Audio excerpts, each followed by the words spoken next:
I believe they learn them first in a particular context. The most abstract formula, I believe, is learnt, it's stored in a person's mind in a context. And often, if you want to remember on the next occasion, you think back to when you last heard it. You think back to the situation. And it's much easier to remember it. So, in terms of learning about the Vegemite, I needed to learn about it from specific web pages. And then I needed to pull out the pattern. What is it that's being said across 4 of the websites? Where are they agreeing? Where are they disagreeing? Where does one fit within the other? You know what I'm saying? After we've actually learnt ideas in specific ways, then we start to fit them together. Think of applying this to your colleagues, learning about the literacy strategies. They need to experience them first in particular situations and see how they work. That's what we did at Belfield. They needed to explore them in particular ways first, and they need to be able to imagine, like we made a big deal of saying, have them visualise. They need to be able to imagine what they'll look like when they're teaching earthworms, or when they're teaching civics or maths or whatever. And from that, they gradually pull out the pattern. If we want these things sustained, if we want them to map into actions, we've obviously got to take them out of particular contexts. So I need a dialogue where I have the children do the things in particular situations and then draw them out. I'm teaching my second class on quadratic equations. So I go in and say, hey guys, x squared minus 5x plus 6 equals 0. Let's all solve it. Am I going to get a yeah or a yuck? The chances are I'll get a yuck. Why? Because as a regular maths teacher, I probably didn't have the children link positive emotion with what they've learnt. Think of any idea you've learnt, anything. You have linked an emotion with it. Positive or negative, more positive or less positive, or less negative. And on the second occasion, when you go into that situation and the knowledge is stimulated, so is the emotion. Isn't this right? And what does the emotion tell you? I can be successful, it is interesting, it is useful, I can learn it, or it's not interesting, it's deadly dull, I can't learn it, it's irrelevant, it's not going to fit in, whatever. If I want children to be learning in the second session, I need to have them explicitly put in positive emotion. As you know, I've said before, I started teaching in '66. I'll live in hope, but I'll yet to have a child come drooling saying, teach me how to solve quadratic equations. No, it hasn't happened yet. Why? Because knowledge of quadratic equations isn't personal interest knowledge. It's not how to fix a bike tyre or whatever.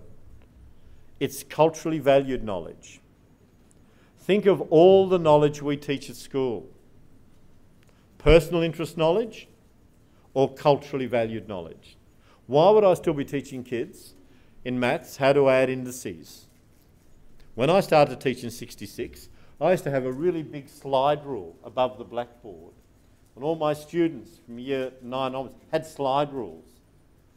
This is even pre-logbook stage, guys. These were slide rules. And I taught all the kids how to use slide rules. And for the slide rules, they needed to use the index laws. We don't see many classrooms, too many classrooms at Reservoir have slide rules in. I loved it though. I remember using the slide rules. That was good, that was good. My 21st birthday gift was a slide rule. I cherish my slide rule. I still got it under the house. Yep, that's good, that's good. My protractor was the other thing that was a great slide rule. Yeah, well, they were good. But the point is, what I'm wanting to make is, a lot of the knowledge we teach at school isn't necessarily of initial grabbing interest to the children. It's not.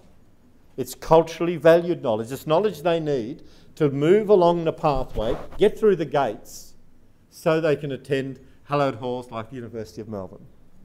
That's why we have a lot of the knowledge there. And the students are not going to be engaged. They're not going to be, initially stimulated to want to learn it. So it's really important that I, as the teacher, as part of my professional practice, I have the students link positive emotion with it. So that on the second occasion, I am more likely to get even a grunting yeah than a yuck. And if I have the students, during the first lesson, actually see that quadratic equations solve a problem that they couldn't have solved earlier. If I let them see that at the beginning of the lesson they couldn't do it, but at the end they can do it. I let them see that it started off outside them, but now, unfortunately, it's in their heads. That we can actually visualise some of the things. We can play with them. We can make them work. If I put in place what is known in the research about motivation to achieve, motivation to learn, I can have my students more motivated in the next lesson. Let's think for a moment about our schools. We are wanting to motivate our staffs to put in place more effective teaching. How are we, Lena, how are we going to use what's known about motivation to achieve, motivation to learn, to change the literacy teaching practice? Because it's exactly the same situation. Think about it. It's exactly the same.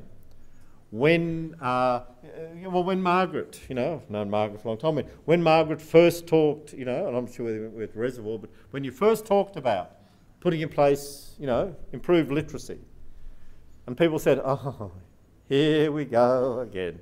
Here we go. Someone else talking about literacy. Someone else whipping the literacy cat sort of thing. Now, that is not going to motivate people to want to learn more. So what can we do to get motivation? Remember some of the things I said with the quadratic equations. The kids needed to see that it could work for them. The teachers need to see that it can work for them. They need to see that they can do it. They need to see that they can do it easily, that we start off here, but in half an hour we're over the hill. The hill is a bit hard first of all. They need to see that it's valued. Why do the Year 8 kids learn it? Because it's helping them move along their pathway. They can do things now they couldn't have done earlier. And they feel good about it. Their chests go out. And at the end of the lesson, I make sure they tell me what they can do. How can we set up similar conditions in our schools to motivate staff to learn these things? Is this all right? So a key aspect of learning any new idea is linking in the positive commitment.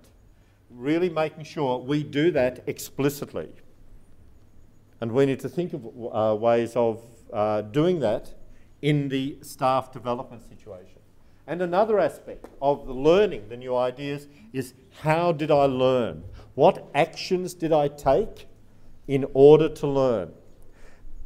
If I have students learning much more about how to take actions, they're going to be able to manage those actions better. This is the whole basis of our high reliability, isn't it?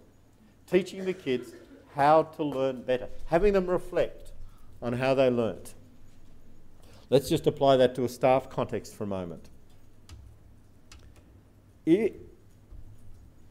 One context you can have in a school is where 2 or 3 teachers put in place new practice, and it's really successful and it really booms away. And then those 2 or 3 teachers leave, and often the knowledge goes with them. If, on the other hand, the group of staff has actually thought about how they learn professionally. We needed to learn this little bit to change our